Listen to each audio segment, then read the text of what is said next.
Okay, welcome to our discussion of the arms, or at least the beginning of it. Though it might seem like we are not directly talking about the arms yet at this point, anything that is technically above our fifth rib is something that is exclusively or directly affecting the arm, be it through the scapula or essentially through the scapula, affecting the scapula, pulling the scapula front or back. So we're at this stage dealing with everything arm related, though it may be more so evident only through the movement of the shoulder. So just to get us started, we are going to focus on three shapes as normal. The three shapes that we'll be looking at today will be pectoralis,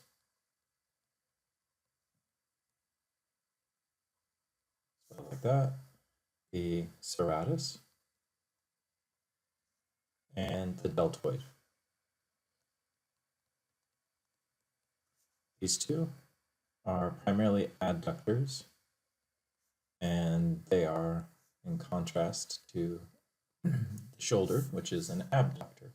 So remember, this is in reference to something going in, towards the body. This is something in reference to a muscle pulling a form away or towards the outside of the body. The only thing I've done here that's a little different is I just stacked on top of our lecture of the legs complete view of this figure. So the torso in terms of the silhouette and the skeleton is all here so that we can try to see, now that we're focusing more on this single pose, a completed kind of anatomy study of our figure here, kind of like what you're doing for homework. So what are things that I need when starting to deal with some of this information? Well, I definitely need my landmarks first. So let's just give a brief reminder for what it is that we are looking at here. So sternum. Yeah, I think I might even turn this down so some of those grid lines don't compete. If anybody does want any of these handouts, I'm more than welcome to share them. They're not at all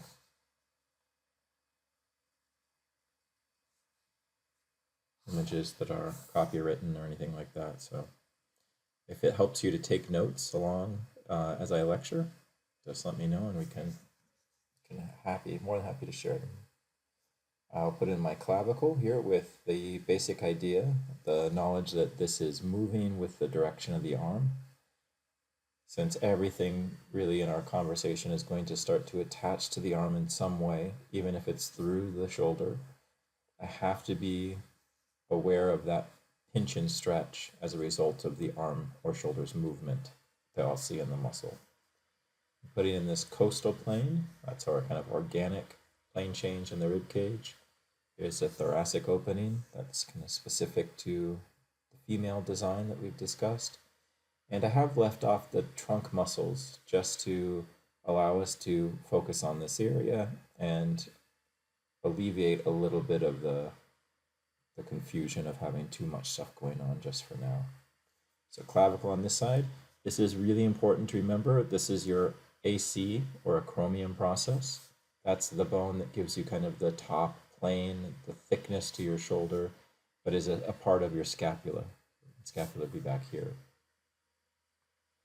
Rib cage. And today it would be good to have your basic idea for the arm lightly indicated. At the very least, kind of think about where the head of the humerus is. You want to know where the bone of the humerus is, and then it would be a benefit, to also have this as a perspective. Just because the deltoid and the pectoralis attach to different surfaces of the arm.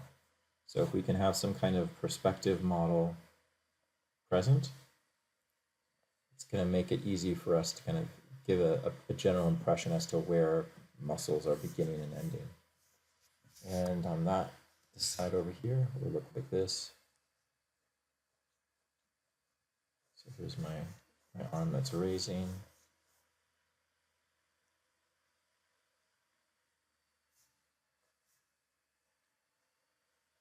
Scapula on that side will also be shifted. Let's take a look at some of our landmarks here. A quick review. So landmarks will be important today. Scapula, here's that same chromium process going up. Remember, it has a subtle lift to it, or raise, from the back to the front. Other things on the scapula, medial border. Here's the blade itself, which is slightly smaller than the head. On this side, I want to do my chromium process. Remember, that meets up at the clavicle when that ends, so that little box there is clavicle. Shoulder blade.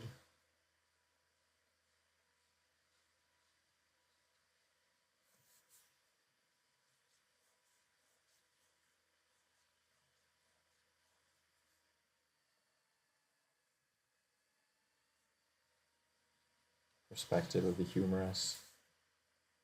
And then just basic ideas for a rib cage.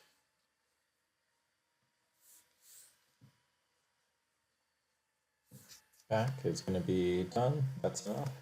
And then for the side, same things. I'm just going to emphasize that raised quality to the acromion here.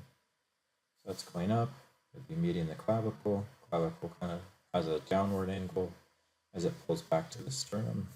Here's our breastbone, 10th rib.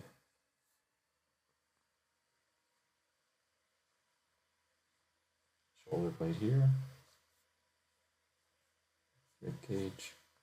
And then maybe thinking about kind of where that cornering is.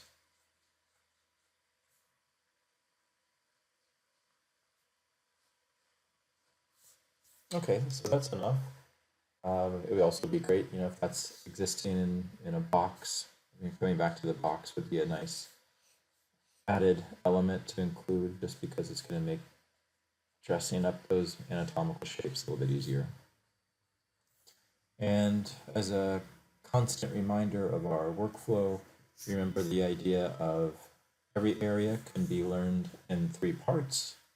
We're focusing on the area of the kind of the chest, directly above the 5th rib today, chest and shoulder, and our steps, as always, are what is the part, 2, what is that part's position, where does it begin and end, and what kind of gesture does result from that, and then 3, how can I maintain perspective? So your 3 P's. So if we do that for our chest, let's start there. Pectoralis, as a basic part or shape, looks like a goldfish. There's the tail of the goldfish, and you remember, or try to imagine there's a goldfish that had its head chopped off. Right, so that if you took just the head off, the remainder of the shape would kind of look like that. This is your basic pec shape. This would be the male shape. Female shape, the breast sits under, so you would add another shape to the female. This is fat, so under, I make a comma, or like an egg shape, and then over. So there's 2 overlaps for the female, one here, one here. So it starts under, comes over, and then the nipple line for both men and women almost always sits at a corner, and that corner specifically is this costal plane, that plane change for the rib cage. If we take this out for now, right, and I don't think, I'm not expecting in homework that you would draw breasts, just because I think I'd like you to focus on the muscle first. If we break down just the pectoralis, there's an interesting kind of design element we have to explain, which is just this triangle or tail there. The reason that we have that is that every part of your pectoralis, so we have 3 parts to it, right? Not surprising. A clavicular part, a sternal part, and then an abdominal portion. And each part, so the clavicle portion, clavicular portion, starts here and then goes really far down the arm. The sternal portion goes underneath that, and then to about the halfway point on that tail. The abdominal portion goes underneath the first 2 and goes much higher on the arm. And so what the muscle is doing is twisting. It's kind of twisting one on top of the other in terms of those 3. The position that goes to is already kind of explained here: clavicle, sternum to abdominal. this is about a third of the way down your humerus. So that's the origin and insertion points. Now let's kind of, before we go into the perspective, or as we do the perspective, let's start to layer it on here, and we'll give it a new color. So make it orange. So all I need to do if I want to give this perspective is remember that shape, but modify the shape for whatever forms it exists on top of. So instead of, I know it goes here, I know it goes here, it touches the ab, and then it goes roughly here. But that's not showing any perspective. So when I put that down, I just want all these lines to follow the perspective form of the rib cage. So instead of a straight, that's a curve. Here, this goes across. As soon as it hits this corner, then the shape leaves. So your pectoralis does not go on the side of your ribs, only on the front. And then it goes up. This is the tail. Goes like that. And then from right at that first plane change on the clavicle, then that goes down. You don't have to worry too much about where you're putting that tail because the deltoid as a shape will cover the entirety of it. But I think it's a good idea just to help you get familiar with where the muscle as a whole is starting to shoot. So that's the total of our shape. And that would be a neutral shape, or it would be something that's more active as a shape, because the job of this muscle is, like I wrote here, to help pull your arm towards the center line of the body. It also helps, so there's an additional thing, to medially rotate your arm. So if you can imagine your humerus spinning that way, rolling towards the inside, that's your chest. Your chest is doing that. Now in the event of a stretch shape, like this side here, because the point of the arm has gotten much further, we have a different kind of design that starts to take place. So we can kind of set up the same basic idea, but now my point of connection is up here, and instead of these more C or straights, this becomes S curves, because now that's stretching. And then what happens when this muscle does stretch is that all of those three triangles unfold, and the striations in them all start to run parallel, and the form that you get or begin to see from that is pushed closer up into your armpit. So in a stretch shape, or when you raise your arm, you feel the pectoralis bundle up near your deltoid, slightly above the armpit area.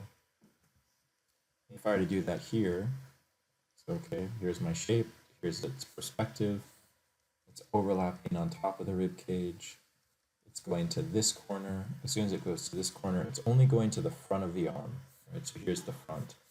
Now here's part of the difficulty of the study of the arms. Now let's for a moment just pretend that head isn't there.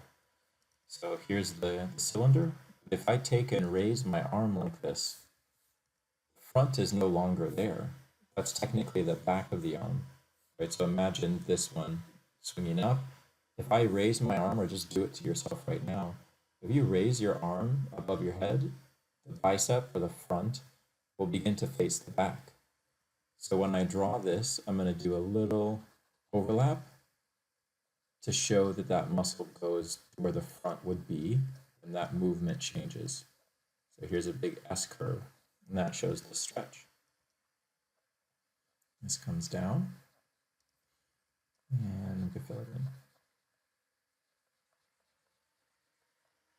And then just so it won't look too weird, we can come back in here and get rid of what would be in the way of the head, because we want that head to kind of still overlap, so it makes sense.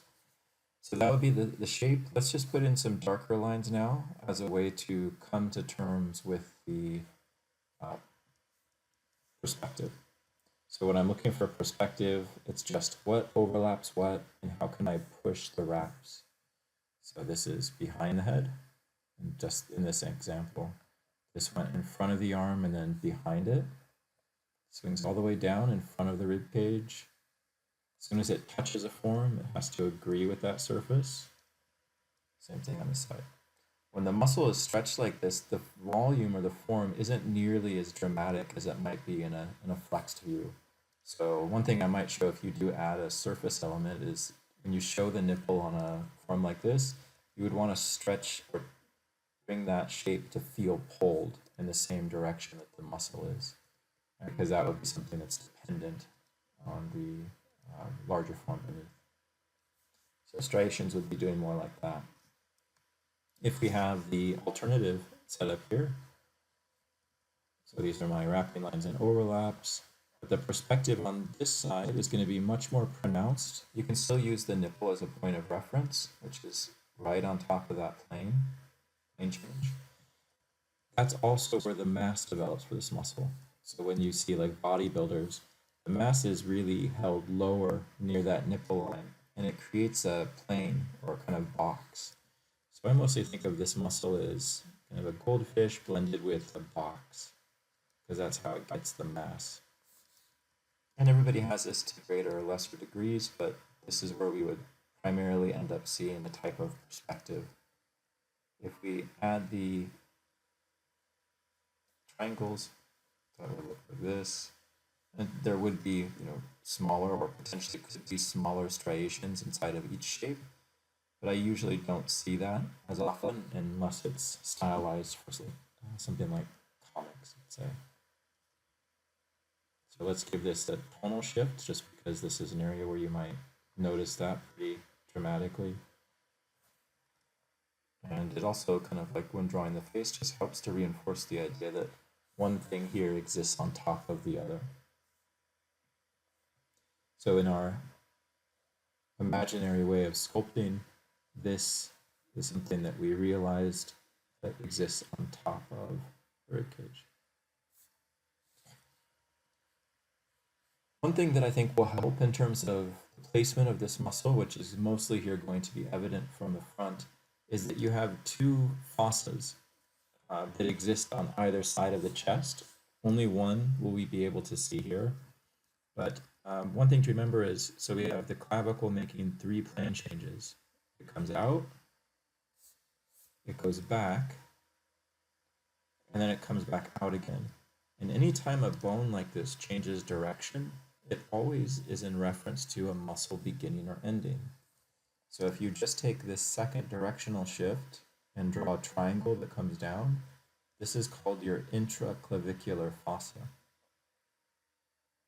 And your fossa is just an area for veins or arteries to move from the face or neck down into the arm. So if you think of like your jugular, it also gives some negative space for these larger shapes of the arm and torso to move. So it's not a muscle per se, it's an absence, but it's a really helpful form when placing some of these areas around the neck. When we get to the neck and some of the muscles above the clavicle, there's 7 in total negative shapes or areas of fossa. So you'd have one here, one on the other side, but here it's not visible because the arm's raised. The pit of the neck is another, and so that's just 3 to get you started. And then by the time we fill in the neck, there'll be 4 more. Let's move over and see where else we might find the pectoralis on different views. Won't see it on the back, so don't have to worry about it there. If we look at it from the front, we will see it.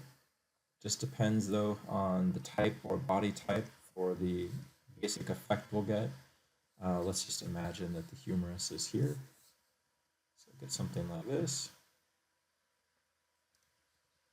And then back over and down. So I'm trying to be conservative with this shape, like not make it a giant bodybuilder shape or anything like that. We're just trying to give a basic, average, generic view of this. In this case, it's a female that we're drawing. One thing that you do see, and this is maybe a little bit too much information, but it's often that the pectoralis has a bit of a wobble. So it like pushes out at top, sinks back in, pushes out again. And that's all due to the pectoralis minor, which is a helper that's underneath the pec major, this big one, coming actually from the scapula. And so if you ever see that in someone, it's because there's a smaller variant of this muscle which helps the scapula move that is pushing against the larger form just in this area here. Something that you definitely won't have to know or remember for homework or quiz or final, anything like that, but it's maybe a point of interest. Here's that fossa. So all I did with this shape was to just narrow it in terms of the width so it felt more like I was seeing it in profile. Okay, so that one's done. Let's move on to our serratus. So serratus as a shape. So this is a often confusing and complicated one.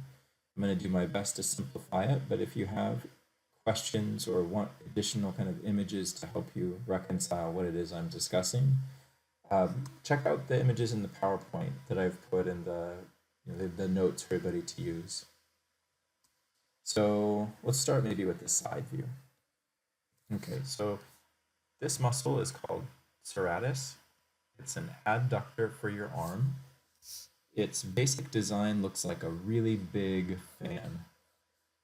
Right, so where does it start? It starts on the front of the scapula. Where's the front of the scapula? Well, if I look at someone here, that's the back of the scapula. I see the back of the scapula. So the front would be the part I don't see. It's the part of this blade or this bone that's actually on the rib cage. So the serratus starts in that space. It starts on the front of this, sandwiched in between the shoulder blade and the rib cage. From there, right, so that's in here now. This is where it'll be starting. From here, it attaches anywhere from your first to your 8th to 9th rib. And it attaches in a way that looks like blades. So each one of these little things, attachment points, goes to the top of a rib. And it goes all the way up. Now, I don't draw all of this because you don't see it. Why don't I see it? Well, because the chest is in the way. Or, the deltoid's in the way when we get there and we put it on. That doesn't mean it's not there, right? So I could imagine it going all the way up. It only goes to the side. So you just find this coastal plane that we made or the corner of your rib cage at the box. And that you're good. That's all you would need as far as the attachment.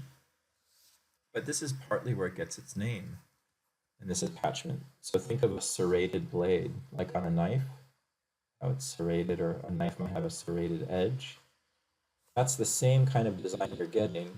And then I did mention, we talked about the obliques, that quality of interdigitation, which is the obliques coming up underneath the serratus and creating all these little overlaps, like your fingers were folding together. Now that's hyper complicated. So what can I distill that to? So that's an explanation of what's happening. A part or a shape that I would use is an egg that has 3 of these on it.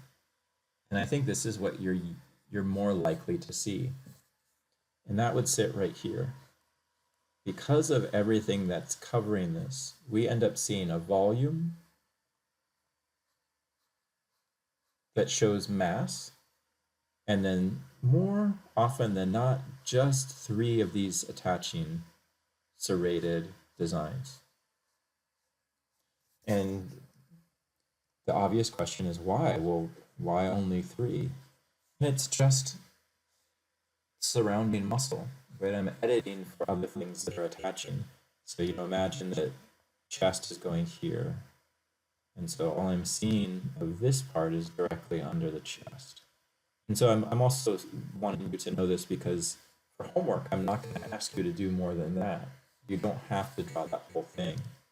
So it's 3, this is the 3rd one.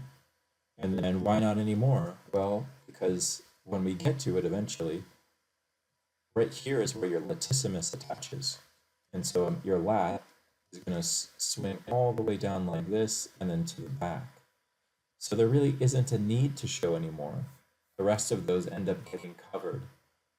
A different body type maybe would show a few more, a really, really thin person.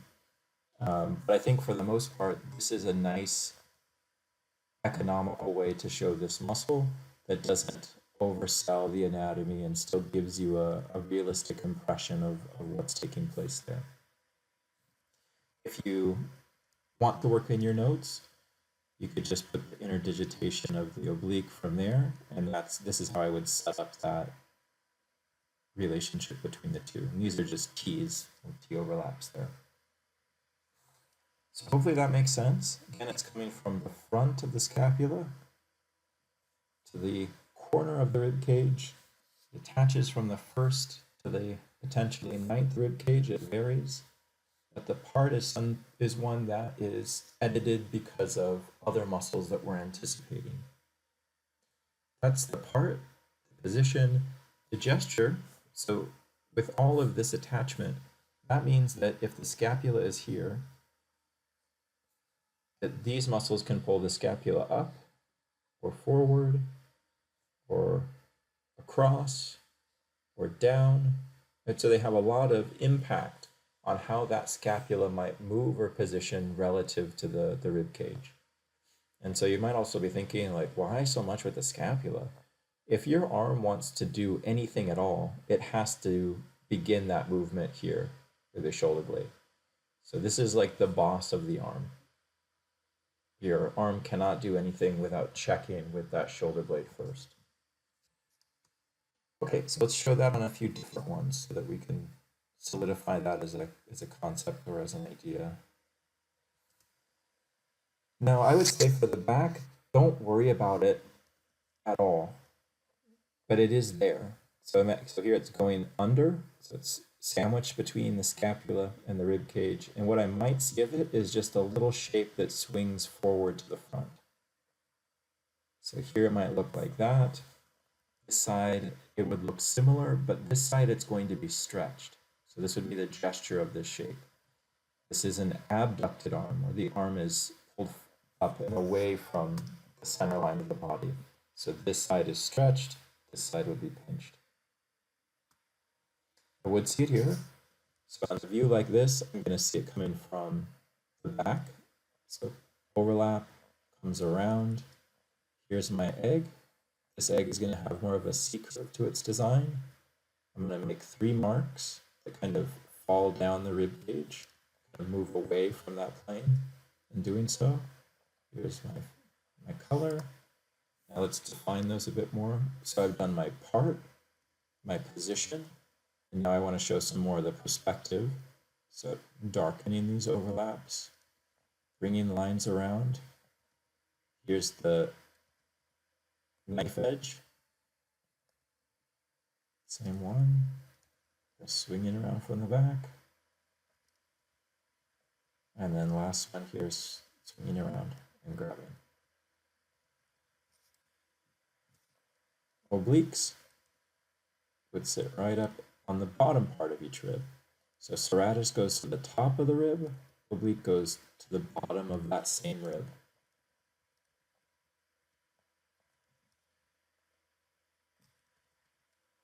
So some of this here, again, remember in the back will be covered by the lat, so you don't want to over-invest in it, but let's just give it a bit of a tone so it feels like it's behind the other muscles.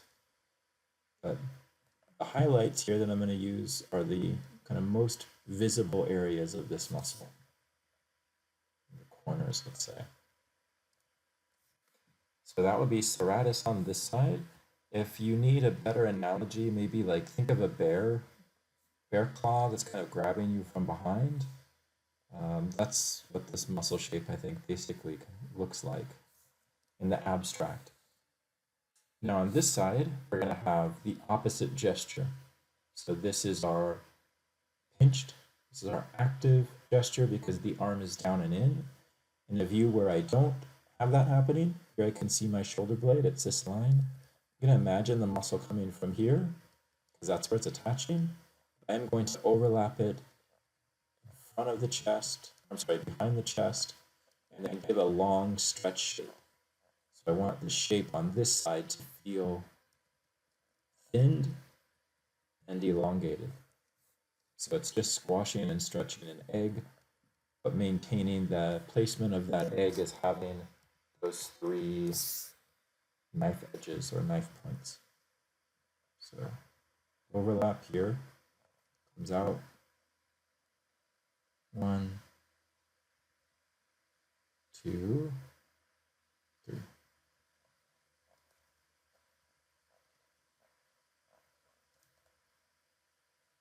So this side is stretching. That means we might see, kind of feel the rib cage a bit more. We would still see the oblique attaching in there. Those would be the oblique lines. But on this side, you can start to see how everything is reacting very differently to how that arm's raising. All of these are stretching, creating very different qualities of form. So both of these are on team adductor. Their job is to bring everything towards the middle. So anything that doesn't ends up getting stretched. So that's the right side, or the side with the arm down is their side. Now if we transition to the third muscle, which will be our last one for today, your deltoid, this is a muscle that is an abductor, and it's a relatively complicated muscle. Let's draw it. Let's start from the side view, just like we did with the serratus. So here's our explanation. This is spelled deltoid like this, and the basic shape that I use is, for the profile view, a very broad triangle that narrows to a point. And if it's a front or back view, I almost kind of use a shape like the profile for our head, but a slightly narrowed triangle. So this is a front or back part. This would be a side view. The position is slightly complicated. The attachment for the bottom is halfway down the humerus. So that's most of the way down your arm, and that's for both. The top is a little bit more challenging. So I'm going to break it up into planes. The top goes to your scapula, to your acromion, and to your clavicle. So this goes everywhere. It goes all the way around the top of your shoulder, and that's so that we can have that rotary structure in our shoulder. Right? You can pick up your shoulder and raise it forward. You can bring it to the outside. You can bring your arm towards the back. And that's controlled by each one of these separate heads. So I'm just gonna, from those chiseled lines at the top, I'm gonna create 3 planes. So this muscle is divided into 3 parts: back, middle, and front, in no particular order. One area of confusion that might benefit just by addressing a more complicated idea is that these muscle heads, the front and the back, are normal muscles in terms of a striation pattern that goes from insertion to origin. The middle is not. The middle part of this head is called a multi-pennant head. And the need for this is that the muscle is dedicated to a type of strength in order to support and brace the other muscles around it. So the way that I draw this or think about it is that you have basically 2 pot leaves, one on top, one on the bottom, and they touch, and then you kind of fill in the middle parts with leaves. And then each of these little areas breaks into a leaf with a center line and then veins. And this is the structure of that muscle. It's kind of this fragmented or fractured design with all of these muscle striations that kind of fan out, because this muscle needs to support and brace the other 2. The reason I think this is, even though it's more complex, worth addressing is because I find students that when they draw more muscular people or comic book artists turn this into different muscles. It's not. There's just 3. There's just 3 shapes in this. But because they maybe aren't aware of the nature of how the one in the middle is designed, it turns into hundreds of tiny muscles inside of the deltoid. So that's what it would look like. Front and back, you could just divide by a line that shows, the front in the middle or back in the middle. And you don't have to show this structure every time. It's really so you can avoid confusion there. So that's our part. That's our position, where it goes. Now let's do its perspective by adding it to our model. So let's start from the side. So where does it connect? It goes all the way on the back of the scapula underneath the spine. So let me show you first on this.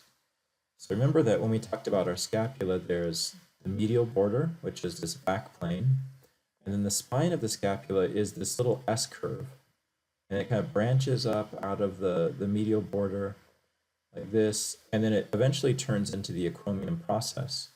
But your deltoid starts under this, so it's underneath that S curve bone, at least the back head is.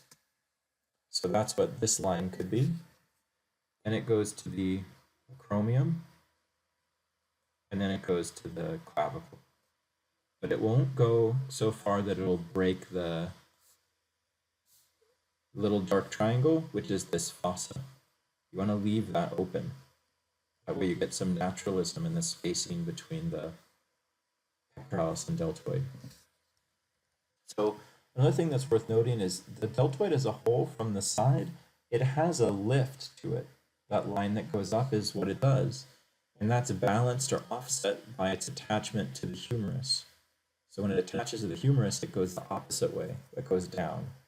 So your outside view, it would look actually more like this. And so let's put that in. So look at how, nicely it's going to cover the serratus and chest in this angle. So that would be our shape. That is the basic placement and part. Now what I want to do is give the overlaps and wraps so that we can have a better relationship to where it sits relative to others. It goes over the chest, it goes over the serratus. Here it's going to connect with the humerus, back to the scapula, and then let's just for this side view simplify that raise. And you may not have to do this.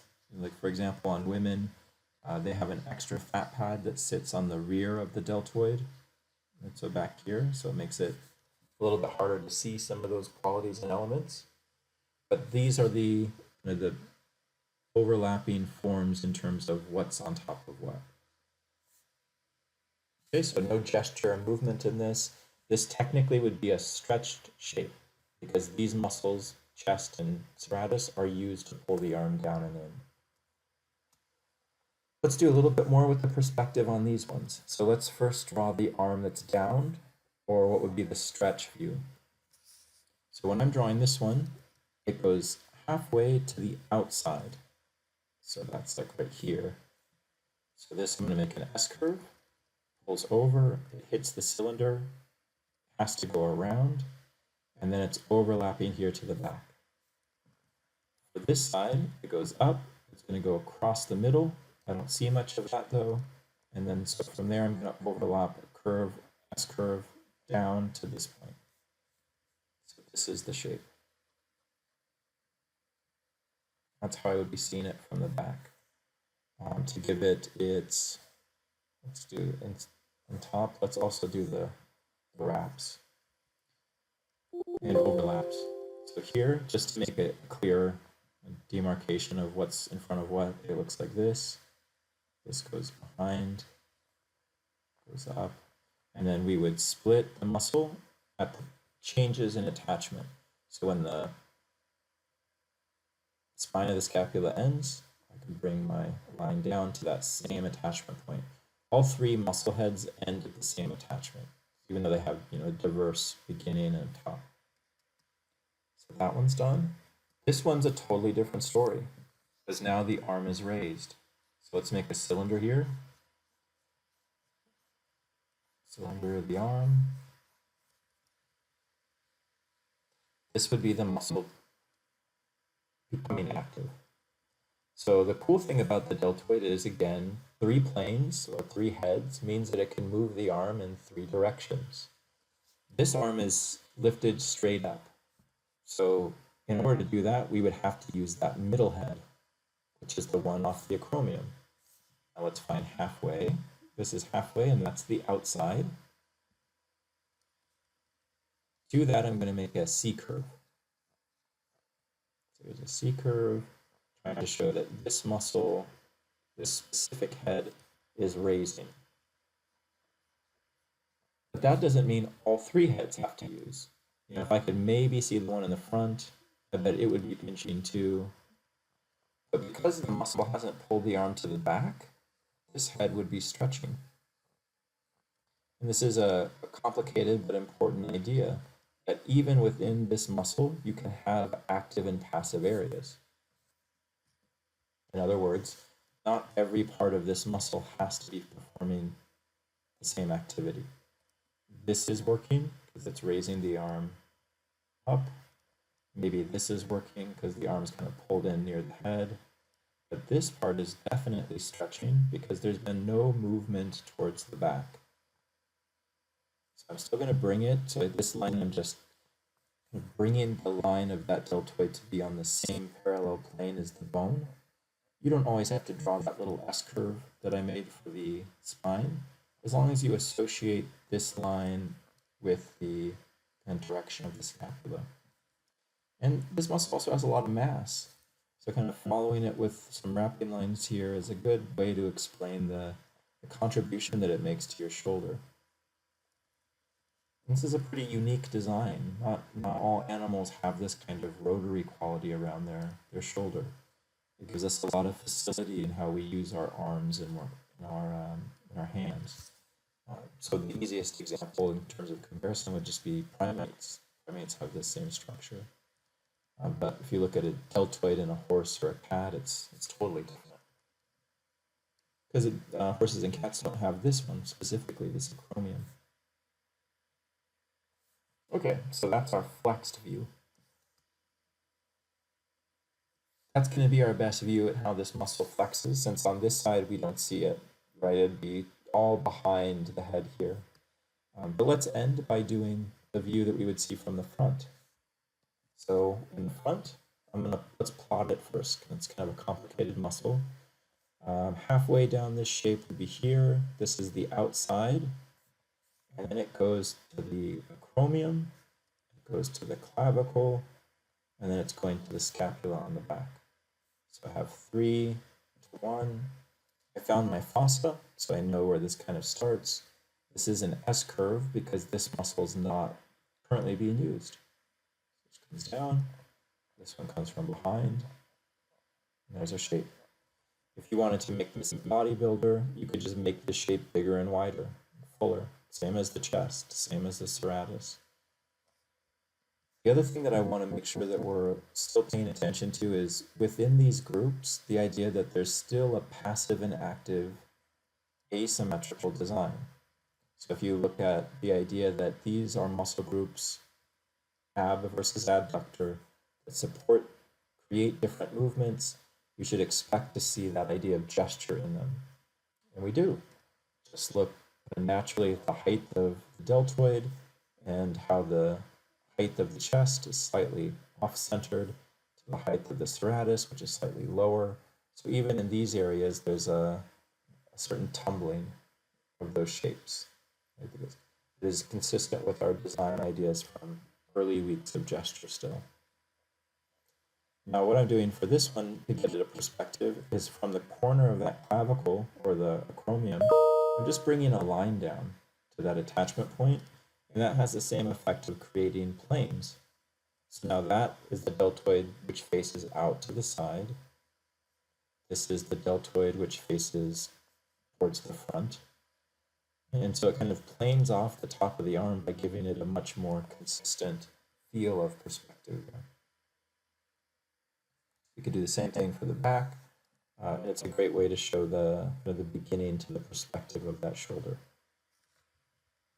So those are your 3 to start this week.